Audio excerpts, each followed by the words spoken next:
Hello everyone, চলে এসেছি আবার একটা নতুন ভিডিও নিয়ে। আজকে এসেছি আমরা সিঙ্গুর মেলা লাস্ট দিনে খেতে।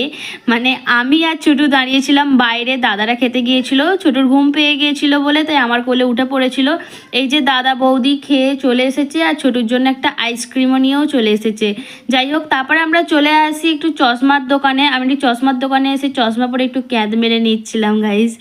তারপরে তো ক্যাদ মেরে নিলাম, তারপরেই চলে আসি অন্য দোকানে, কারণ আমার চশমা একটাও পছন্দ হচ্ছিল না। তারপরে এদিকে দেখি বৌদি একটু কানের দেখছিল, বৌদিরও পছন্দ হয়নি। তারপর দেখি যে এখানে ছোট একটু পেন্সিল ছোলার কল নিচ্ছিল, তার সেটা ওর পছন্দ হওয়াতে ও নিয়ে নেয়। তারপর অন্য দোকানে ঘুরছিলাম, আমার একটু ফোনের কভার দরকার ছিল বলে আমি চলে আসি একটা ফোনের কভার কিনতে গাইজ।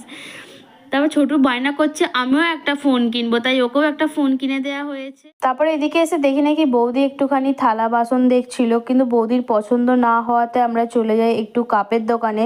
চা খাওয়ার কাপ নিয়ে নিল বৌদি 4 পিস। আমরা কাপ কিনে বেরিয়ে পড়লাম একটুখানি মেলাটা ঘোরার জন্য।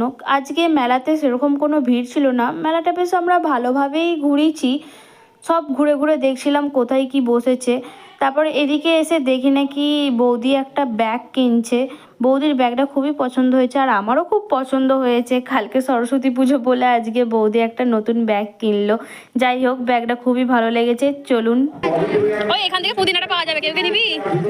আমরা এই আচারের দোকানে এসে 2 ডিপে পুদিনা কিনলাম। পুদিনা কিনে আমরা সিঙ্গুর মেলাকে বাই বাই বলে বেরিয়ে পড়লাম বাড়ির উদ্দেশ্যে। বন্ধুরা, ভিডিওটা এই পর্যন্ত, ততক্ষণের জন্য টাটা।